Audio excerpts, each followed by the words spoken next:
Hey, Junior, tell me about the Budweiser Racing Team organization and how you go about assembling a race team. Well, you really, when you set out to put a team together like the Budweiser team, it's you like go after experience, determination, and willpower to do whatever it takes to be a winner. Honest, devoted people, and you don't do it overnight. You do it over years, and that's the way my whole team is built. It's built with a lot of people that's got a lot of experience, been around racing ever since they was kids, and they've basically been with my organization for several years. I've got guys that's on the Budweiser teams that's been with me 25, 30 years. And it's not like it's a new thing for them that they're with a Budweiser team. They've been with different other companies that they've worked with also. Uh, it's not so much a concept of the sponsor or whatever. It's a concept of the people, their determination and their willingness to back up whoever the sponsor is to the extent they give 100% all the time. Your guys are incredibly loyal. One thing we've learned when we talk to them is that they respect you, and they all say we'll be with Junior as long as he'll be with us. As long as he'll have me, I'll work for him. What do you attribute that kind of loyalty to in a business where guys just circulate? Well, I think it's the way you treat your people.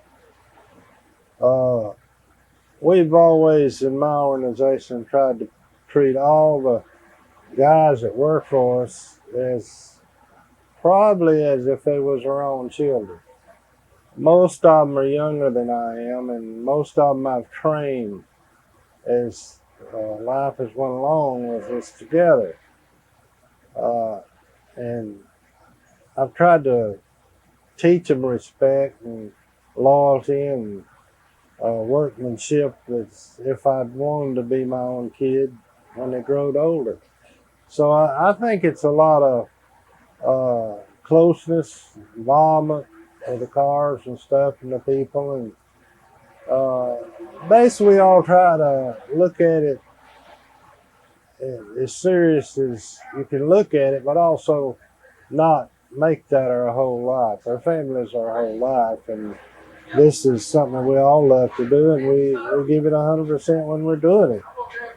Uh, I think that's where a lot of respect for my guys, for me, comes from because if they need anything, I get it for them. If they need to be off or family's sick or whatever they need, we make sure they get it.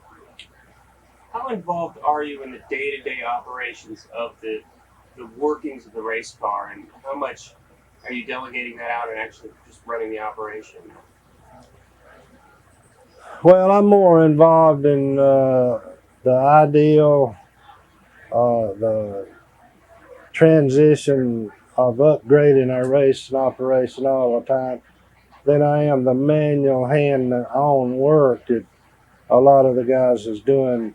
Most of the work they're doing is ideals, things that I think we need to be working on, where we're short at, what we need to be looking for down the road, new ideals of a combination of handling motors, cars, whatever. I get involved in that pretty heavily because I'm basically the one that has that nightmare dream that well, you need to try this or whatever. So I'm more hands-on involved, basically in innovations than anything else. Tell us about the relationship between a car owner and a sponsor, and how much power does the sponsor have over a team? Well, I think it determines on how much the team will let them have. Uh, and I think that's where a lot of the car owners and teams lose out with the sponsors. I think the sponsors have to get their money's worth. That's the first thing, once and for all. If they don't, they ain't gonna be there. And I think the sponsors needs to have a say so in the way their name and their products used out in the public by the people it's representing. Them things are very, very critical to me, and they're very sensitive to me. The credibility of whoever we're working for, we're very concerned with. And I don't like to see the sponsors try to run a race team. That's the worst thing they can do. I like to see them run their program and, make sure they get the representation that they're paying for. And that's basically the relationship we like to have with them. We want to run the race team, but we want to make sure they get what they pay for.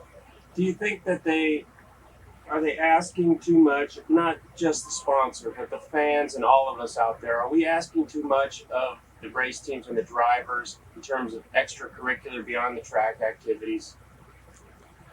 Well, I think you've got to give and take at certain times that we can't give because we're too busy working on our race cars and doing something to try to make sure that we come as close to winning or win as we can.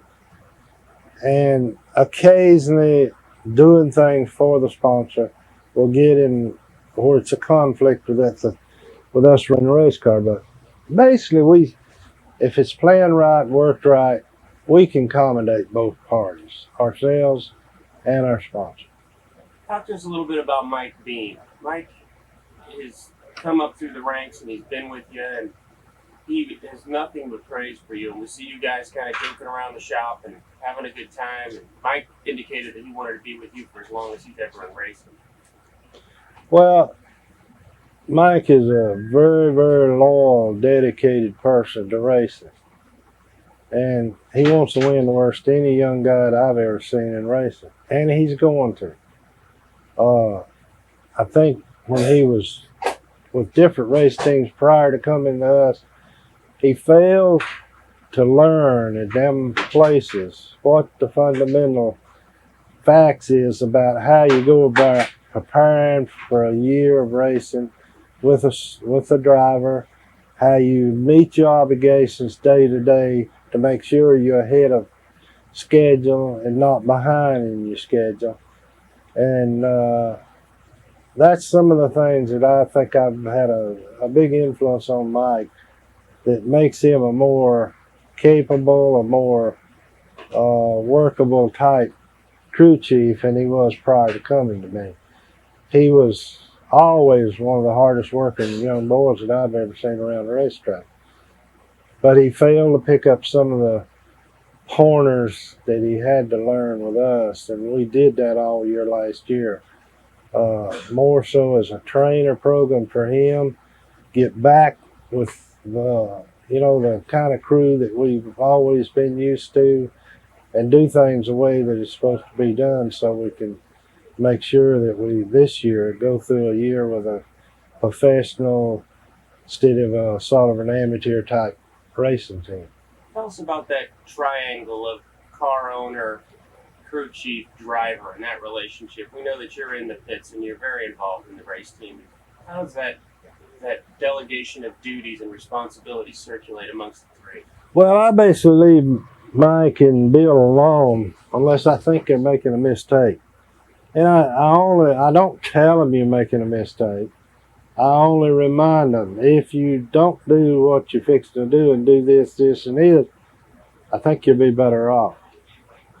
And not because I think I'm smarter than they are. I've got more experience than they both have. And I don't think there's anything any better than experience in whatever you're doing. And I can sort of use my time to focus on what's coming up down the road, for the next pit stop, that kind of thing. And they're so busy thinking about the present, they don't think ahead like I can, because I'm standing there not doing nothing but that. Tell us about Bill Elliott and your relationship. This is the third year you've been with Bill, and the team looks good and positive. And tell us your thoughts about Bill and how you attracted Bill to your team. Well, Bill's always been I think, one of the best drivers we've had in this sport. And whenever Bill was having a lot of trouble with his team that he was operating out of Dawsonville with his family and Harry Mellon, and they weren't doing any good, so he decided that he wanted to move and see if he could get better. So we got together and worked out a deal with Budweiser, and he came over with our team. We did really, I thought, good the first year. We should have won the championship. We just, had a little tough luck and didn't get it. But last year, I had a bypass surgery, and Bill went through a divorce and remarried, and so did I. And, our whole function of coordination was one thing was happening one time, and next week is something else happening. And we never did really get our team settled down until about mid-season. And when we did, we started running good and coming back in the points. And at the end of the season, we had, I think, was one of the best race teams out there. That's carried over into this year. I look for us to do great this year. And Bill, he feels the same way I did. Last year was a bad year, and this year's going to be good. Racing is tough on the family. You're on the road a whole lot. Can you tell us what racing and family, how you can make a balance there? There's not any way really to make a balance there. You can take your family with you on the road, and that's a drag on them that they don't particularly care for. Or you can leave them home, they don't particularly care for that either. And neither do you or some of the guys. But it's a sport that it's something that you've got to accept. If you're going to race, you're going to be gone from home a lot. Unfortunately, that's bad for the family. Tell us about your farm. We hear lots of stuff from the guys about your farm and deer hunting on your farm. Tell us what your hobbies are outside of racing. Well, I'm basically just a coon hunter. I like coon dogs, and to hear them run and tree coons and train them and that kind of stuff. And pretty much that's about all the kind of hunting I do. I used to do it all: deer hunt, bear hunt, rabbit hunt, quail, anything that you could hunt with dogs and stuff. That's what I enjoy doing. But now the sport is dictating so much of your time to be with it, be involved in it, and traveling and stuff, and you just don't have the time to do it like we used to years ago. The sport in some ways has grown enormous, and the races are growing all the time. We were talking to some guy the other day about when you used to drive, and we were talking about there being 30-some races, and he said, well, when Junior was driving, there was 60 races. That's Tell true. us about how the season's longer, but in a sense shorter than it used to be. Well, you see, when it first started, the technology weren't as great and as critical as it is now. It was probably more of a trial and error sport when we first started out in it. Now it's a highly sophisticated sport where you have to have computers, engineers. Basically, a lot of your knowledge is spit up by some computer sitting back in the corner of the room where guys just setting the hammer on it all the time, and it don't come from trial and error. You basically go to the racetrack and refine what the computers has told you, and go from there. But we'd load up. I know many times I've left our garage at home and head out up through the northern circuit and over into Canada and back and be gone for like 3 weeks or 4 and run 10 races and come back home. We just, kept going from one town to the next, sort of like a traveling carnival or something of that nature. But that is true. We used to run 60, 65 races a year. You see this sport continuing to grow in terms of number of races? Will there ever be 40 races in a NASCAR season? I doubt it very seriously. The reason I say that is we are really up against running what we run right now. We work our teams we basically have two teams now working on one car instead of one team. You got a team back at the shop right now that's preparing cars for the next race, and then you got your own road guys that's at the racetrack right now to finish up this. They'll just go in, load up, requip, and head out again the following week. So it's already a two-team operation for one race car. How do you recruit those guys? You talked about how computers are very important now. Do you seek out guys that know computers, or how do you find guys? Well, we basically go into the colleges and try to pick somebody in our neighborhood that's going to school, that's very sharp in certain areas that we want to work in, and we do kind of seek out and search for people that's interested in racing more so than somebody's interested in banking or something of that nature. So it helps a lot if you got somebody who likes the sport. So it's changing a little bit. It's not sort of the guys coming up through the short tracks and working their way up. If they have a real specialty that they need, you guys are going to go find them. That's right. We look for them people that can all around do various things like chassis work and engine work, and tell us what the answer is to a lot of questions that we used to have to take days and days and days and work it out through a trial and error situation. Do you walk around the garage area and see guys that you got your eye on that maybe you want to bring to your team at some point?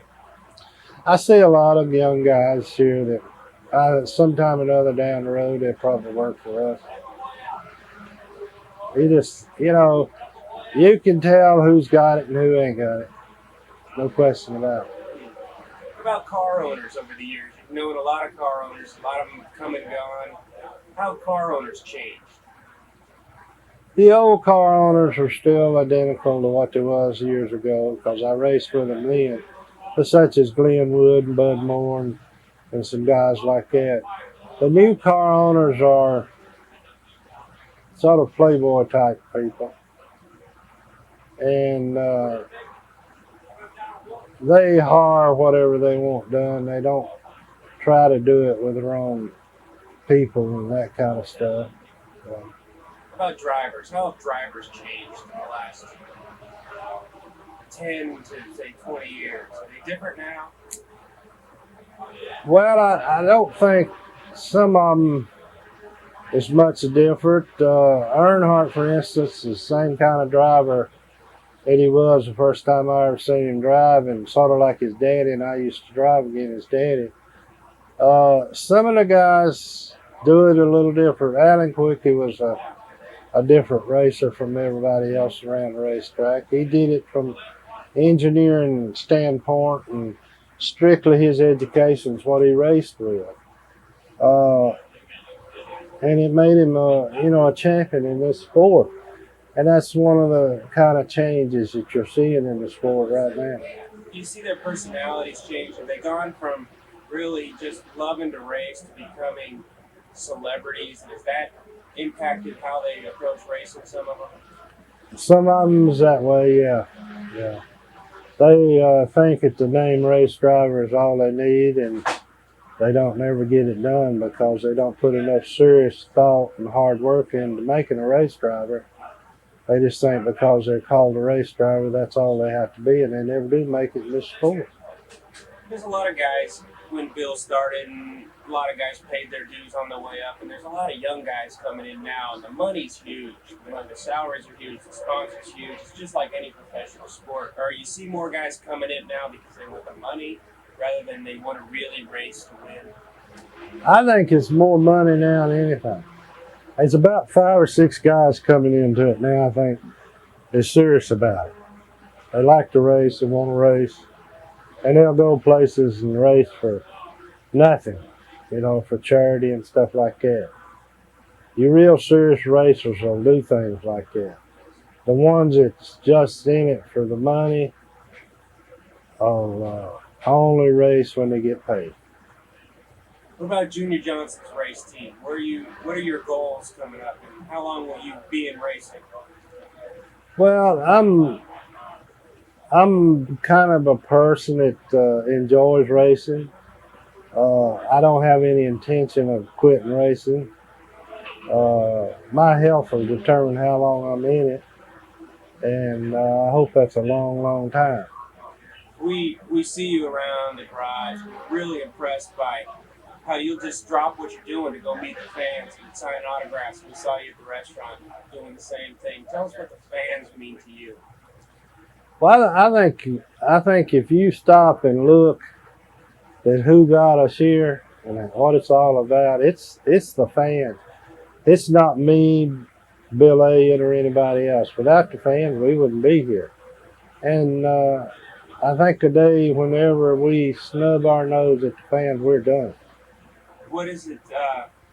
And I really appreciate the fans. Without them, uh, I'm smart enough to know I wouldn't be where I'm at. Are there places you go in the country that you didn't really think NASCAR had got to, that you're amazed when people recognize you and you're amazed that people are that into it, say in California? Not really. It's something that when you think that you're going to go somewhere there, if you've been in the sport for quite some time, and somebody's not going to recognize you, bad food. You know, I went all over, and I don't go anywhere I don't get recognized. You like that? Well, it's okay. It's part of life, and you accept that. We understand that you have sort of an open door policy in your shop, and that sort of translates from what you're saying about how you appreciate the fans, that folks stop by on their vacations to see the Junior Johnson shop. Well, we probably got the only shop you can go through, and we don't. The fans made us. They're part of it. They're welcome to see it. On Saturday night, before the 500, you still gonna have little butterflies? Not me. It's been many, many years since I had them. I know racing is a lot of people get tensed up for it, but I've accepted the good and the bad. And I'm gonna live by it. You know, if it turns out bad, that's just the way it has to be. But if it turns out good, I'm gonna enjoy it. About the pressure, is there more pressure now with the big time sponsorship? This whole race week thing is so huge, and I know Mike and the guys were under a lot of pressure for the Clash and the 125s. Do you see the teams changing, not having as much fun, and really because of the big money? I don't think so. I think their determination to win and their preparation, they like to see paid off. I don't think it's pressure as much as it is. Well, we've worked ourselves silly to get here. We deserve to win, and we should win. And if we don't win, it's just a sad disappointment to them. I don't think it's the pressure. I really don't. Bill's had sort of an up and down week towards the end of the week. Things got real good. He did real well in the 125, and probably expecting some pretty good things in the 500. What will that mean to the team with a good finish in the 500? If Bill's team could win the Daytona 500, I would almost bet they'll win the championship. It's that important. It's that important. The momentum just carries on. Keeps right on going. You're coming up to Rockingham and some other cold weather races before we start to hit the dog days of summertime. How do you plan for cold weather racing as opposed to racing in summertime? Well, it's just a minor adjustment, chassis and engine combinations that you plan for, like Rockingham. We go in there expecting it to be cold, but we prepare for it if it is hot. We can make them necessary changes to compensate for the weather. If there was one thing you could tell a fan that was sitting in the stands on Sunday, looking across, we asked this of all the guys when they used to sit across in the stands, looking at all the pit guys and the teams, who think, I really wish I could do that, and that would be the greatest job in the world. What would one thing you'd tell them would be about working on a Winston Cup team? What's it really like? Well, it is a chance of a lifetime. It is a thrill that you will never probably ever be involved in your life when you're in the pits at Daytona Beach when they come around to drop the green flag on the Daytona 500. Uh, I don't think there's a mechanic or anybody out here that don't have a little sentimental hard place in their heart at that particular moment. But if I was a fan in the grandstand and I wanted to do it that bad, I'd figure out how to do it. What do you love about racing? The competition, the the challenge. I just think it's the greatest sport on earth. You like other kinds of racing? Do you watch IndyCar and Formula One? Yeah, I watch them on TV a lot, especially in the wintertime when they, over in France and around running the Formula Ones and stuff. I enjoy it. Have you ever had any of those guys come over and talk to you about NASCAR racing? Yeah, we used to have some of the Formula One guys run here back in the 60s and along in there that Bill France Sr. would get them a car to drive here, and they'd come in here and drive some of these cars sometime. Is it really the schedules that's keeping these guys from crossing over now, or they really have to specialize in a certain kind of car? We used to see Mario down here. Last year we saw Little Al. Is it the schedule, or more is it a specialized deal? It's a specialized deal. It's not the scheduling as much as it is. Little Al could come here and make it, but he just got to come here and stay. He can't come here and just dibble in it and leave. Is it a sport where they really have to get to know each other as drivers? I mean, this is not IndyCar. You're not going wheel to wheel a couple feet apart. You're going fender to fender and trading paint. So is more trust involved in knowing who you're drafting with and that kind of thing? I think it's more. We always felt like that we here are more competitive than they are anywhere else. We feel like the machinery here is about 25%, and maybe the drivers 50 or 75, maybe 50%. The crew's the other 25%, or it could be the other way around. The car's 50%, the crew's 25, and the driver's 25. But whatever, we feel like at the machinery at the other races, like Formula One, IndyCar racing, and that kind of stuff, is more of a percentage than it is here. It's more driver and team here than it is car.